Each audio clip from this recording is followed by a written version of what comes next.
الحمد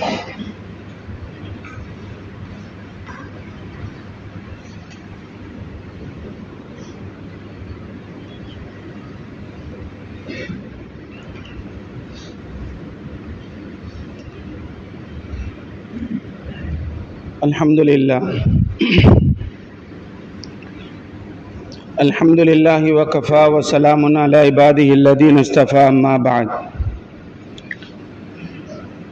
فقد قال الله سبحانه وتعالى في كلامه العزيز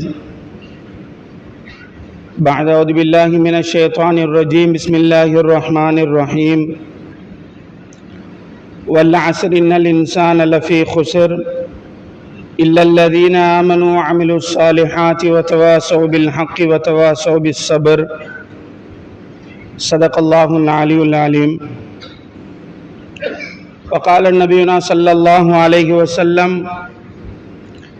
لا تقوم الساعة حتى يقال في الأرض الله الله وفي رواية آخر لا إله إلا الله أو كما قال عليه الصلاة والسلام.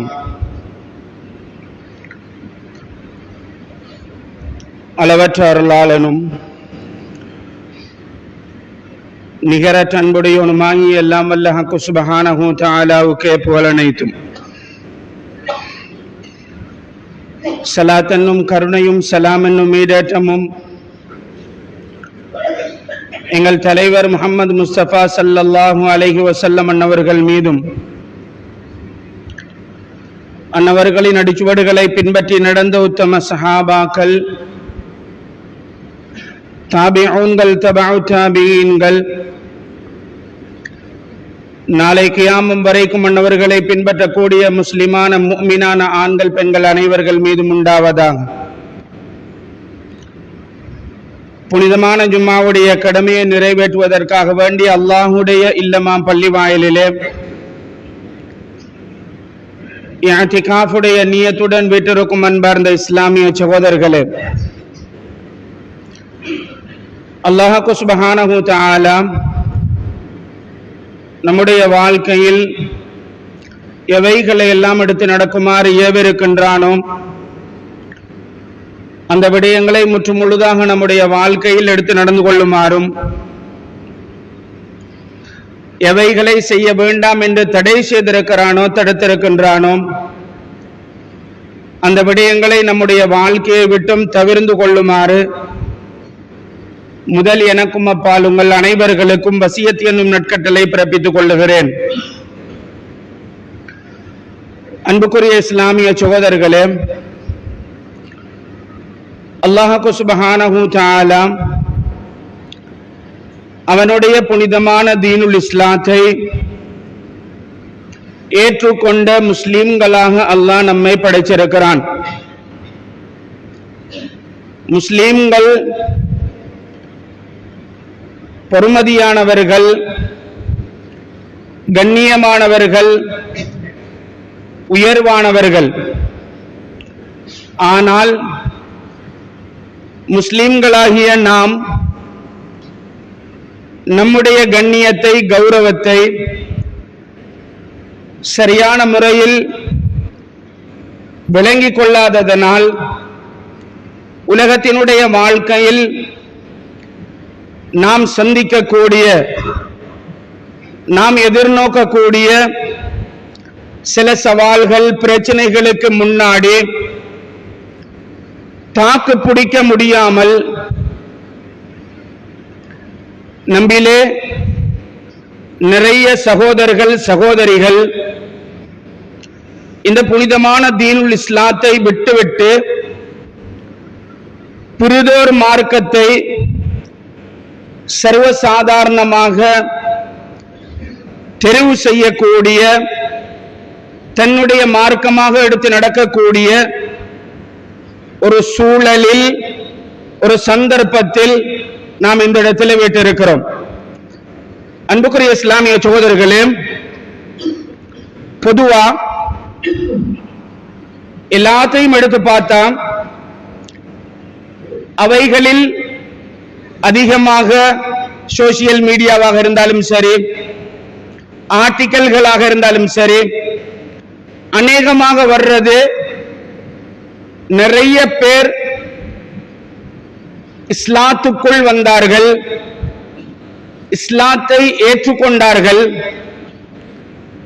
இஸ்லாத்தை தன்னுடைய மார்க்கமாக எடுத்து செயல்படுகிறார்கள். பொதுவாக மேற்கத்திய நாடுகளில் அநேகமானவர்கள் இஸ்லாத்துக்குள்ள வருகிறார்கள் என்ற செய்திதான் அதிகமாக வந்து கொண்டிருக்கிறது. உண்மையிலே நாம் அனைவர்களும் சந்தோஷப்பட வேண்டும். உண்மையான இஸ்லாமிய மார்க்கத்தை கபூல் செய்து நிறைய மக்கள் இஸ்லாமியர்களாக வந்து கொண்டிருக்கிறார்கள். ஆனால் அடுத்த பக்கமாக முஸ்லிமான பெற்றோர்களுக்கு, மூதாதையர்களுக்கு பிறந்த முஸ்லிம் சகோதரர்கள், சகோதரிகள் தன்னுடைய இஸ்லாத்தை விட்டுவிட்டு அவர்களும் ஓரளவுக்கு இஸ்லாமியனாக வாழ்ந்து ஒரு 30-40 வயது வரைக்கும் இஸ்லாமியனாக வாழ்ந்து இஸ்லாத்தை விட்டுட்டு இன்னொரு மார்க்கத்தை தன்னுடைய மார்க்கமாக எடுத்து செயல்படுகிறார்கள். அந்த செயல்பாட்டை நானும் நீங்களும் முஸ்லிம்களாக இருக்கும் பொழுது நமக்கு மத்தியில் நடந்து கொண்டிருக்கிறது. இதனை தடுப்பதற்கு நாம் என்ன செய்தோம்? ஒரு முஸ்லிமை இஸ்லாமியனாக, முஸ்லிமாக பாதுகாக்கிறதுக்கு நானும் நீங்களும் என்ன செயல்பாடுகள் செய்திருக்கிறோம்? அன்புக்குரிய இஸ்லாமிய சகோதரர்களே, ஒரு பெரிய தலையங்கம் பேசுறதாக இருந்தால் நிறைய நேரம் தேவைப்படும். சுருக்கமாக குறிப்பிட்ட நேரத்துக்குள்ள என்ன விஷயத்தை எத்தி வைக்கிறதுக்கு முடியுமோ அந்த விஷயத்தை எத்தி வைக்கணும் என்றதை எத்தி வைக்கிறதுக்காக வேண்டி முயற்சி எடுத்துக் கொள்கிறேன். பொதுவா பேப்பரை எடுத்து பாத்தீங்கன்னா அதுல ஒரு துண்டு வரும், ஒரு கட்டிங் வரும். அந்த பேப்பர்ல அந்த துண்டில் அவர் சொல்லி இருப்பாரு, என்னுடைய பெயர் முஹம்மது இப்ராஹிம் அப்துல் ஜப்பார். இதுக்கு பின்னாடி இந்த பேரை என்னுடைய எந்த டாக்குமெண்ட்லையும் எதுவரைக்கும் ஒப்பம் கூட இந்த பெயரை வைக்க மாட்டேன். பதிலாக மாற்று மதத்தவர்கள் பயன்படுத்தக்கூடிய ஒரு பெயரை போட்டு இந்த பெயர் தான் இதுக்கு பின்னால என்னுடைய டாக்குமெண்ட் எல்லாத்திலையும் வரும் என்று பப்ளிக்காக எல்லாரும் பார்க்கிறதுக்கு தெளிவுபடுத்தி அவர் அந்த பேப்பர்ல ஒரு கட்டிங்க போட்டு வச்சுக்கிறார். இது எங்கள யாராவது ஒருத்தருக்கு கண் பட்டா, பார்வையில பார்த்தோம்டா அந்த துண்டு அப்படியே எடுத்து ஸ்கேன் பண்ணி சோசியல் மீடியால போட்டு பாருங்க, இப்படி ஒருத்தர் செஞ்சிட்டாராம், இப்படி ஒருத்தர் இஸ்லாத்தை விட்டு போய்த்தாராம் என்று சொல்றதோட எங்கட செயல்பாடுகளை அதோட நிறுத்திக் கொள்றோம். அன்புக்குரிய இஸ்லாமிய சகோதரர்களே, நான் இன்றைக்கு ஞாபகப்படுத்த வாரன், அதற்கு பின்னாடியும் நமக்கு என்ன பொறுப்பு இருக்குது, என்ன கடமை இருக்குது. அந்த இஸ்லாமியன் இஸ்லாத்தை விட்டுட்டு போறதுக்கு முன்னாடி நம்ம என்ன செயல்பாடுகள் செய்திருக்கிறோம், அவனை பாதுகாக்கிறதுக்குரிய செயல்முறைகள் நம்மில் நடந்திருக்கிறதா? இதை ஒவ்வொருத்தரும் யோசிக்கணும், சிந்திக்கணும். அன்புக்குரிய இஸ்லாமிய சகோதரர்களே, பொதுவாக இன்னைக்கு நாங்க சரியான முறையில் இஸ்லாத்தை, முஸ்லிம்களுடைய பொறுமதிய சரியான முறையில் விளங்காததனால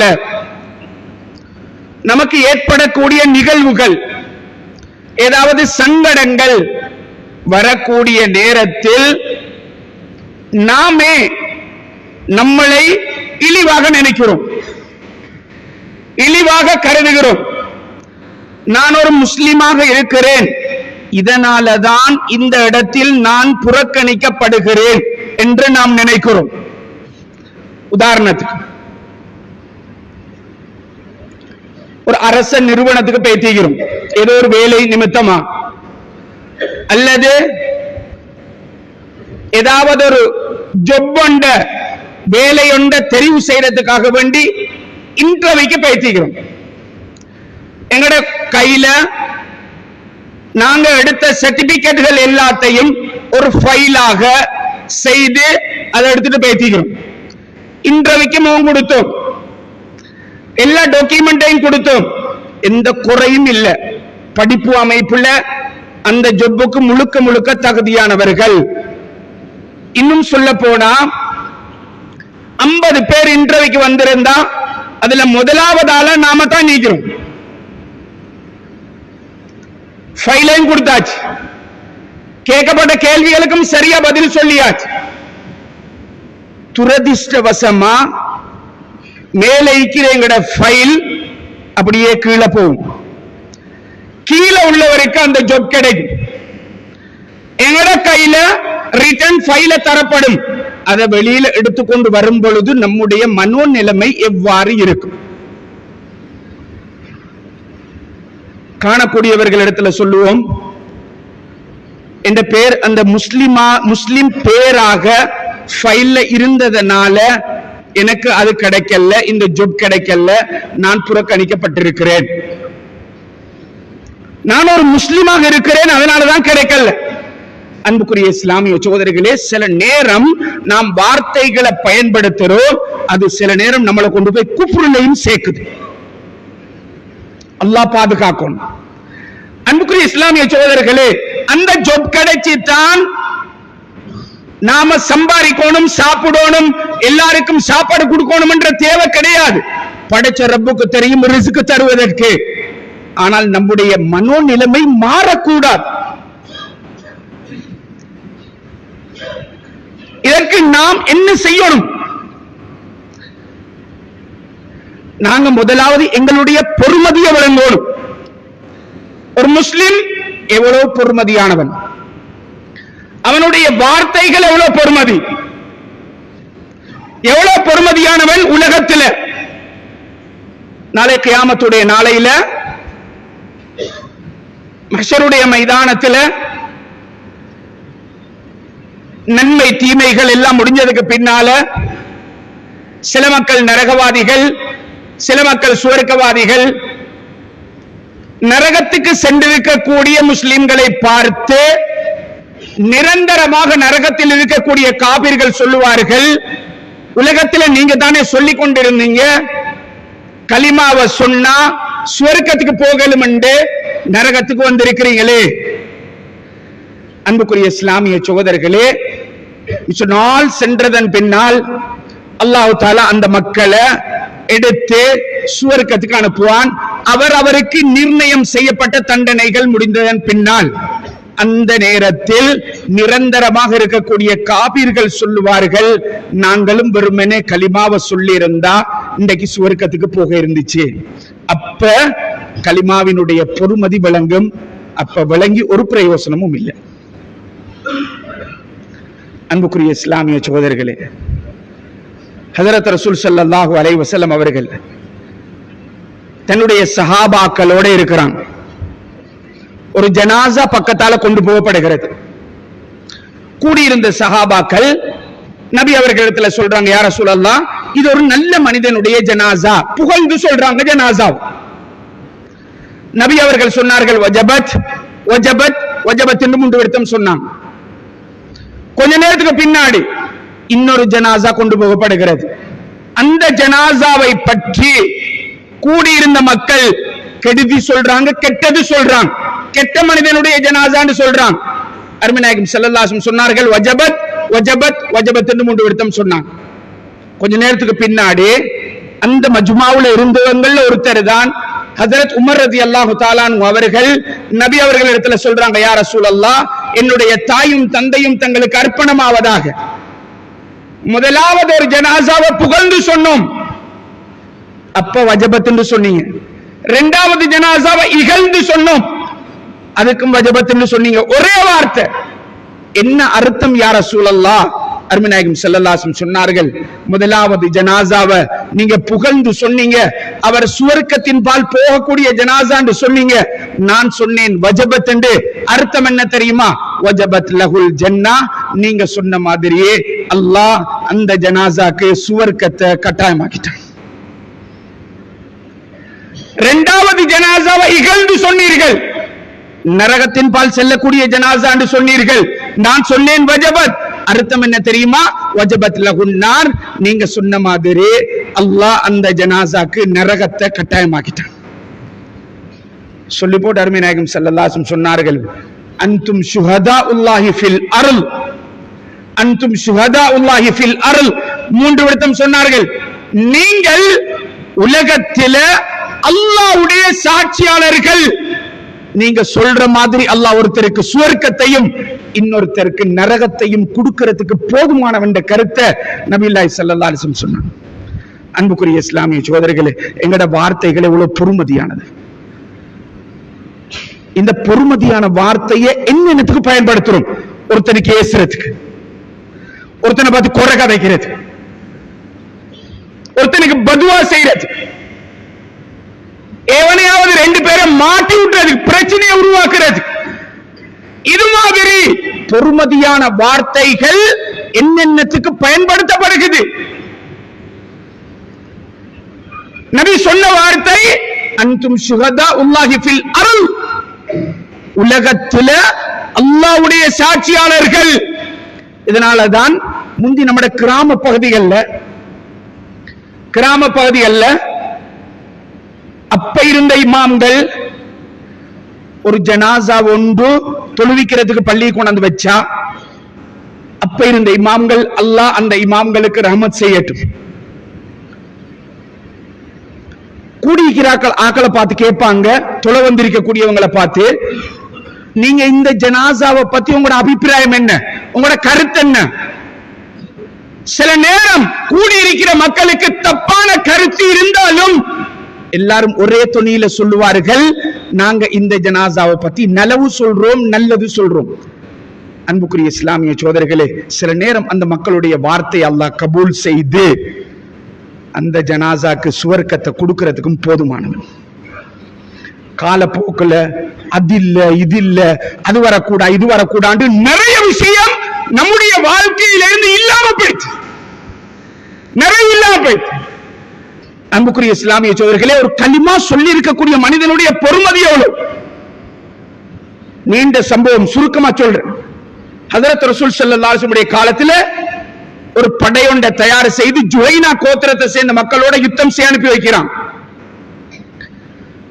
அதுல ஹஜ்ரத் உஸாமா இப்னு ஸைத் ரலியல்லாஹு தஆலா அன்ஹு சொல்லக்கூடிய சஹாபியும் இருக்கிறான்.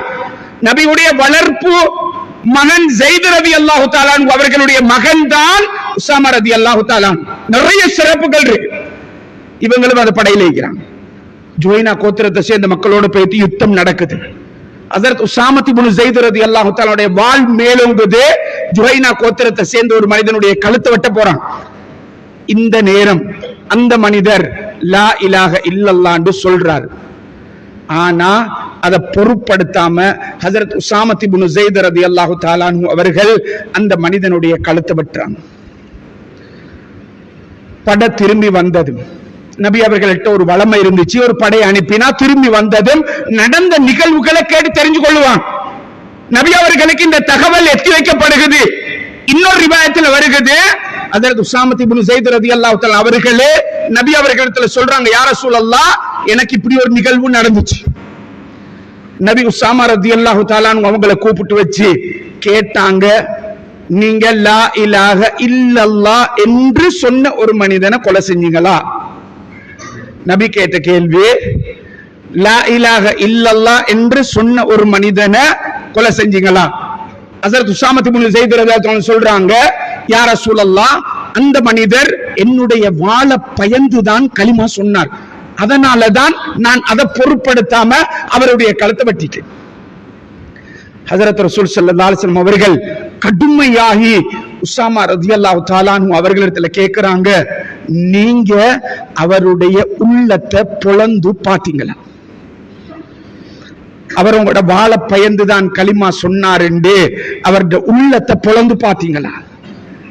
நபி திரும்ப திரும்ப இந்த கேள்வியை கேட்டதால ஹஜ்ரத் உஸாமா இப்னு ஸைத் ரலியல்லாஹு தஆலா அவர்களே சொல்றாங்க, நான் அன்றைய தினம் நபி கேட்ட அன்று இஸ்லாத்தை ஏற்றுக்கொண்டிருந்தா யுத்தத்துக்கு போயிருக்க மாட்டேன், நபி என்னை வச்சு நிப்பாட்டி வச்சு கேள்வி கேட்டிருக்க மாட்டார்கள் என்று நான் நினைக்கும் அளவுக்கு நபி அவர்கள் என்னோட கடுமையாக நடந்து கொண்டாங்க.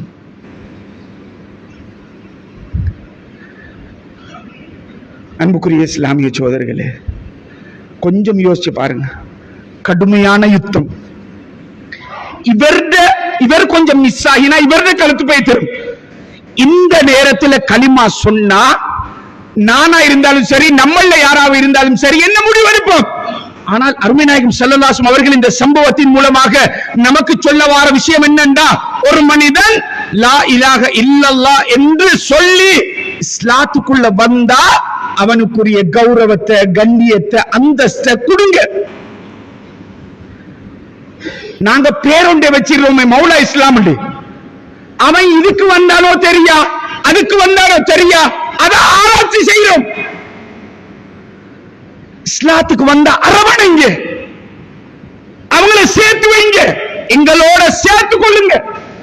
இஸ்லாம் தெளிவா சமத்துவத்தை சொல்லி தருகிறது. பணக்காரர்கள் ஒரு பக்கம், படிச்சவங்க ஒரு பக்கம், பாமரர்கள் ஒரு பக்கம். இஸ்லாம் அப்படி சொல்லல. மற்ற மதத்தவர்களுடைய கல்ச்சர் மாதிரி இஸ்லாத்துல இல்ல, எல்லாம் உண்டு. சஃப்ல நிக்கிறோம் தானே, எவ்வளவு தெளிவா சஃபு சொல்லி தருது. கடை முதலாளி வந்து நிக்கிறார், 4 கடைக்கு ஓனர், பெரியாள் ஜனாதிபதி வந்து நிக்கிறார், அவரை பாதுகாக்கிற பாடிகார்ட், கடையில வேலை செய்யற ஒருத்தர் வந்தா முதலாளி நிக்கிறார், அவருக்கு பக்கத்துல நிக்க கூட, நான் வேற சப்போண்ட் ஆரம்பிச்சு நிக்கிறேன், அப்படி நிக்கலுமா? இஸ்லாம் சொல்லுது வித்தியாசமே இல்ல, பக்கத்திலே பேசி நில்லுங்க. யஹூதிகள் நிறைய பேர் வருவார்கள் நபியுடைய மஜ்மாவுக்கு, நஸ்ரானிகள் வருவார்கள், வந்து உங்கள முஹம்மது யார் கேட்கிற கேள்வி. அப்ப அருமை நாயகம் ஸல்லல்லாஹு அலைஹி வஸல்லம் அவர்களும் அந்த மஜ்மால இருப்பாங்க. ஆனா ஒரு வித்தியாசம் இருக்காது. ஹஜ்ரத் ரசூல் ஸல்லல்லாஹு அலைஹி வஸல்லம் அவர்களும் சஹாபாக்களும் வித்தியாசம் விளங்காது. கேட்டு தான் தெரிஞ்சு கொள்ளணும் உங்கள நபி யார் என்று. இது இஸ்லாம் சமத்துவத்தை தெளிவா சொல்லி தருகிறது. ஒவ்வொருத்தருக்கும் கண்ணியம் கொடுப்போம், ஒவ்வொருத்தரையும் கௌரவமா வச்சுக்கொள்ளும். அன்புக்குரிய இஸ்லாமிய சகோதரர்களே, ஹஜ்ரத் உஸாமா ரலியல்லாஹு தஆலா அவர்களுக்கு நபி அவர்கள் சொன்னார்கள், இந்த விஷயத்தை நீங்களும் அல்லாஹ்வும் பார்த்து கொள்ளணும். அல்லாஹ் உங்களை மன்னிச்சா சரி, மன்னிக்க இல்லண்டா எனக்கு இது பொறுப்பு இல்லைன்ற கருத்தை அருமை நாயகம் ஸல்லல்லாஹு அலைஹி வஸல்லம் சொன்னார்கள். அன்பார்ந்த இஸ்லாமிய சகோதரர்களே, நாங்க முஸ்லிம்களை கௌரவப்படுத்தணும், அது யாரா இருந்தாலும் சரி, கண்ணியப்படுத்தணும். அன்புக்குரிய இஸ்லாமிய சகோதரர்களே, இன்றைக்கு நம்முடைய முஸ்லிம் சகோதரர்கள், முஸ்லிம் சகோதரிகள் உலகத்துல இஸ்லாத்தை விட்டு போய் கொண்டிருக்கிறாங்க. இதுக்கு மிக முக்கியமான நிறைய காரணங்கள் இருக்குது. அதுல முக்கியமான காரணத்தில் ஒன்றுதான் வறுமை என்பதை காரணமாக வச்சு இன்றைக்கு நிறைய முஸ்லிம்கள் இஸ்லாத்தை விட்டு போய் கொண்டிருக்கிறாங்க. நான் பேசுறேன், பயப்படாம, பிரச்சனையே இல்லை. இன்றைக்கு பல நிறுவனங்கள், பல குழுக்கள் இஸ்லாமியர்களை மதம் மாத்தோடும் என்றதுக்காக வேண்டி பல முயற்சிகள் செய்து கொண்டிருக்கிறார்கள். ஹதீஸும் தெளிவா சொல்லுது. ஹதீஸுடைய விஷயத்துல கருத்து வேறுபாடு இருந்தாலும் சரி, ஒரு மனிதனுக்கு ஃபக்ர், ஏழை, அவனை குஃப்ருக்கு கொண்டு போய் சேர்க்கும், குஃப்ருக்கு கொண்டு போய் சேர்க்கும். இப்படித்தான் ஒருத்தர் இஸ்லாத்தை விட்டு போய்த்தார். கேள்விப்பட்டதும் நிர்வாகம் எல்லாரும் சேர்ந்து ஒரு 10 பேர் போனாங்க. நீங்க அப்படி போயிலுமா இஸ்லாத்தை விட்டு, உங்களுக்கு என்ன பிரச்சனை அப்படின்னு போய் அவர்கிட்ட கேள்வி கேட்டதுக்கு அவர் சொன்னார், 10 பேர் முக்காருங்க அப்படி என்று. உட்கார்ந்ததும் சொன்னாரு, எனக்கு சாப்பிடுறதுக்கு வழி இருக்கல, ஊடொண்டு இருக்கல, இருக்கிறதுக்கு பிள்ளைகளை படிக்க வைக்கிறதுக்கு ஒரு அமைப்பும் இல்லை, தொழில் கூட இல்லை. இப்படி சிரமத்துக்கு மத்தியில இருக்கும் பொழுது நான் நிறைய நம்முடைய ஹாஜியார்மார்களை பேசி சந்திச்சேன், தனவந்தர்களை பேசி சந்திச்சேன். அவங்கள்ட்ட எந்த நிலைமையை சொன்னேன், ஏதாவது ஹெல்ப் பண்ணுங்க, உதவி செய்யுங்க. யாருமே கணக்கெடுக்கல, உதறி தள்ளிட்டான். ஒரு ஆள் வந்தார், ஒரு டீம் வந்துச்சு. எந்த நிலைமையை தெரிஞ்சு பக்கத்துல நின்று ஆட்டோ காட்டினார். இந்த ஆட்டோ எனக்கு வாங்கி தந்தாங்க. அதால பின்னிக்கு ஊட காட்டினார். இந்த ஊட கட்டினேன், பிள்ளைகளை படிக்க வச்சேன், துண்டு கொண்டிருக்கிறேன். உடனே ஒன்றுமே அவங்க சொல்ல இல்ல. கொஞ்ச நாளைக்கு பிறகு வந்து சொன்னாங்க, எங்கட மார்க்கத்துக்கு வாங்கண்டு. நான் நன்றி கடனா அவங்களோட மார்க்கத்தை ஏற்றுக்கொண்டேன்.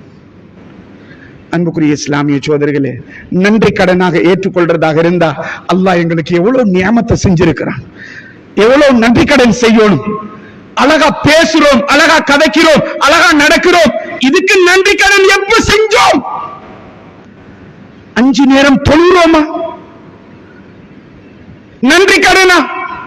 கடையில உட்கார்ந்து இருக்கிறோம், வேற வேற வேலையில இருக்கிறோம், அசான் சொல்லப்படுகிறது, பள்ளி நிறைதா, இன்னைக்கு இவ்வளவு பேர் இருக்கிறோம், இன்னும் கொஞ்ச நேரத்தால அசர் தொழுக வரும்.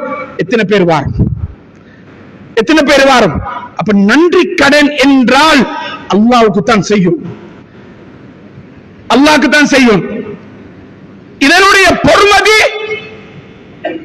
அல்லாஹ் தந்திருக்கக்கூடிய நியமத்துகளுடைய பொறுமதி இல்லாம போனா தான் பலன், இல்லாம போனா தான் பலன்.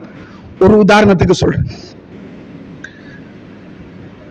ஒருத்தர் காலெல்லாம் வீங்கி கொண்டு வந்துச்சு. பலர் டாக்டர்கிட்ட போய் பல லட்சம் செலவழிச்சாச்சு, நோயை கண்டுபிடிக்கல. ஒருத்தட்ட போன அவர் சொன்னாரு, கால் வீங்கிறதால உங்களுக்கு கால்ல எந்த பிரச்சனையும் இல்ல, கழுத்துல ஒரு சின்ன நரம்பு துண்டோண்டு செத்து போயிட்டு, ஆபரேஷன் பண்ணணும், 50 லட்சம் ரெடி பண்ணு. 50 லட்சம் ரெடி பண்ணி ஆபரேஷன் பண்ணியாச்சு. மையத்து மாதிரி 1 மாசம் ஒன்றுமே இல்லை, ஒரு அசைவும் இல்லை. டாக்டர் செக் பண்ணி போட்டு சொன்னாரு, செஞ்ச ஆபரேஷன் சக்சஸ் இல்ல, திரும்ப ஒருக்கா செய்யணும், இன்னும் 50 லட்சம் ரெடி பண்ணு. ரெடி பண்ணி ஆபரேஷன் பண்ணினா இன்றைக்கு அவருடைய நிலைமை உரிமையோட சொல்லலும் என்றதுனால இந்த சம்பவத்தை கண்ணால பார்த்ததை சொல்றேன். இன்றைக்கு ஒரு பொல்ல ஊண்டி கொண்டுதான் அவருடைய செயல்பாடு எல்லாம் நடக்குது. ஆனா அதுக்கு முதல் அப்படி இருக்கல, நல்ல திடகாத்திரமானால் ஒரு சின்ன நரம்ப கோடி செலவழிச்சாலும் செய்ய முடியாது. இதுதான் அல்லாஹ்வுடைய நியமத், அல்லாஹ்வுடைய நியமத். அன்புக்குரிய இஸ்லாமிய சோதரர்களே, இன்னைக்கு அல்லாஹ் எங்களுக்கு நிறைய நியமத்து செஞ்சிருக்கிறான். நபியே ஸல்லல்லாஹு அலைஹி வஸல்லம் சொன்னார்கள், செல்வம் அப்படின்றதும் அல்லாஹ்வுடைய நியமத். சில கவுங்களுக்கு, சில கூட்டத்தினர்களை செல்வத்தை கொடுத்து அல்லாஹ் தெரிவு செஞ்சிருக்கிறான், தெரிவு செஞ்சிருக்கிறான். யார் அதனை மசாலிகுல் முஸ்லிமீன், அல்லாஹ்வுடைய பாதையில் முஸ்லிம்களுடைய தேவைக்கு யார் செலவழிக்கிறார்களோ அவர்களிடத்துல அல்லாஹ் அந்த செல்வத்தை தரிப்படுத்தி வைப்பான். யார் செலவழிக்கலையோ, கஞ்சத்தனம் செய்கிறார்களோ அவங்கள்ட்ட இருந்து புடுங்கி எடுத்து இன்னொருத்தர கையில கொடுத்துருவான் அல்லாஹ். அதாலதான் பாருங்க, ஒருத்தர் நடந்து போவாரு, 2 பேர் பேசிக் கொள்வாங்க, கொஞ்சம் அவரை பார்த்துக்கோங்க நான் யாருன்னு சொல்றேன். போனதுக்கு பிறகு சொல்லுவார், அவர் யார் தெரியுமா, முந்தி எப்படிப்பட்ட ஆள் தெரியுமா, எத்தனை காணிக்கு சொந்தக்காரர், எத்தனை வீட்டுக்கு சொந்தக்காரர், எத்தனை வாகனம் இருந்துச்சு, இப்ப பாருங்க சும்மா சாதாரணமா நடந்து போறார். இன்னொருத்தர் பொறுமதியான வாகனத்துல போவாரு, பொறுமதியான ஒரு அமைப்புல இருப்பாரு, அவரை பார்த்து சொல்லுவார், அவர் யார் தெரியுமா, முந்தி கால்நடையா கஷ்டப்பட்டு சிரமப்பட்டு சம்பாரிச்சு கொஞ்சம் கொஞ்சமா வந்தவர். அன்பார்ந்த இஸ்லாமிய சோர்களே, அவர்கிட்ட இருந்து அல்லாஹ் புடிங்கி எடுத்து இவற்றை கொடுத்துட்டான். இதுதான் நடக்கும்.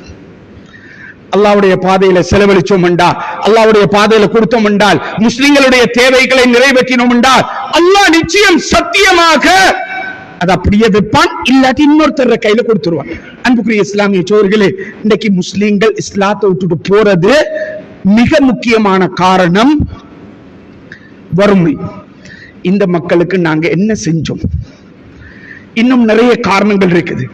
இன்னும் நிறைய காரணங்கள் இருக்கு. ஒவ்வொரு விதமான காரணத்தை வச்சு இன்றைக்கு நிறைய முஸ்லிம்கள் இஸ்லாத்தை விட்டு போயிட்டு அவங்க மாற்று மதம் முர்த்ததாக மாறி அவங்களுடைய செயல்பாடுகள் இருக்குது. இந்த இடத்துல கூட எத்தனை பேருடைய ஜனாசாவை பெரும் சிரமத்துக்கு மத்தியில நாங்க அடக்கம் செஞ்சிருக்கிறோம். யோசிச்சு பாருங்க, ஒருத்தர் யோசிச்சு பாருங்க. நமக்கு தெரிஞ்சு ஒரு அரபி வாலிபருடைய ஜனாசா கொஞ்சம் மிஸ் ஆகி இருந்தா பொட்டியில பேத்திக்கும். லாஸ்ட் மினிட்ல இங்க வந்து அடக்கம் செஞ்சோம். யோசிச்சு பாருங்க. இன்றைக்கு நிறைய மக்கள் வியாபார நோக்கமாக வேற வேற வேலையாக வந்து இஸ்லாத்தை விட்டுட்டு அவங்க வாழ்றாங்க.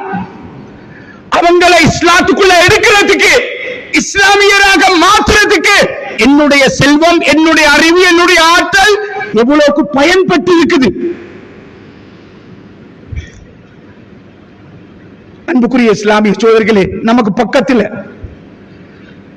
ஒருத்தர் மௌத்தா போயிட்டார். முஸ்லீம் ஒருத்தர் ஜனாசாவை எடுக்கிறதுக்கு போனா ஜனாசாவை தரையிலாண்டு பொட்டியில் அவருடைய ஜனாசா போச்சு. நானும் நீங்களும் முஸ்லிம்களாக இருக்கும் பொழுது எத்தனை சகோதரர்கள் இன்றைக்கு இஸ்லாம் இல்லாம வாழ்ந்து கொண்டிருக்கிறான், இஸ்லாம் இல்லாம அடக்கம் செய்யப்படுறான். அதுக்கு நான் என்ன செஞ்சேன்? இன்னைக்கு எங்கள்கிட்ட எல்லாத்துக்கும் சங்கம், அந்த சங்கம் இந்த சங்கம், எவ்வளவு சங்கம். ஒரு முஸ்லிமை பாதுகாக்கிறதுக்கு 3 பேர் 4 பேர் சேர்ந்து என்ன செஞ்சிருக்கிறோம்? இஸ்லாத்திலே முஸ்லிமை பாதுகாக்க என்ன செயல்பாடு நமக்கிட்ட நடக்குது? அன்புக்குரிய இஸ்லாமிய சோதர்களே, இன்றைக்கு நிறைய வாலிபர்கள் இந்த தலையங்கம் பேசப்படணும், கதைக்கணும். நிறைய வாலிபர்கள் இருக்கிடம் இல்லை, தின்ன இடம் இல்லை, அனாதைகள் அங்கும் இங்கும் சுத்தி கொண்டிருக்கிறான். ஒரு வாலிபருடைய ஜனாசா, சின்ன பிள்ளட 12-13 வயசு பிள்ளட ஜனாசா மௌத்துக்கு பிறகுதான் கேள்விப்படுகிறது. அவர் மாற்று மத சகோதரனுடைய அநாத இல்லத்துல வளர்ந்து இருக்கிறாரு, சாப்பிட்டு இருக்கிறாரு.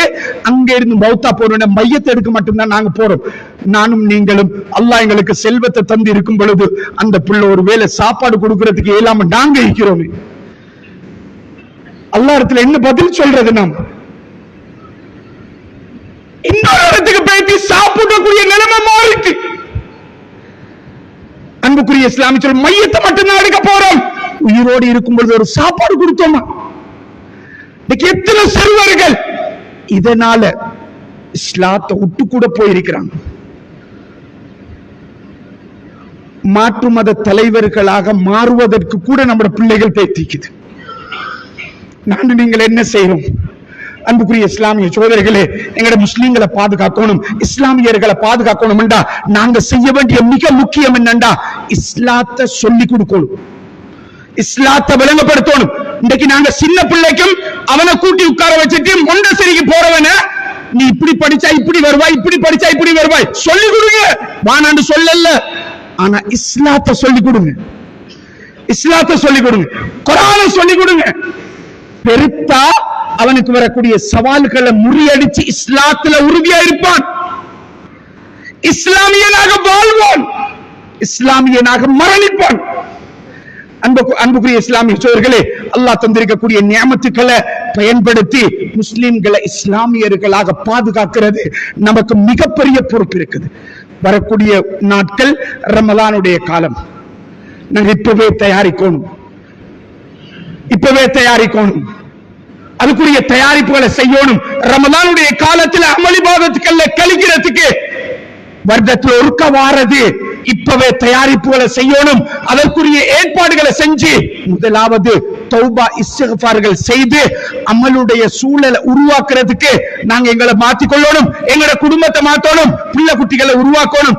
இதற்காக வேண்டி அல்லாஹ் சுப்ஹானஹு வ தஆலா தந்த இந்த வாழ்க்கையை அவனுக்கு விருப்பமான முறையில கழிப்பதற்கு அல்லாஹ் சுப்ஹானஹு வ தஆலா நம் அனைவர்களுக்கும் கிருபை செய்வானாக.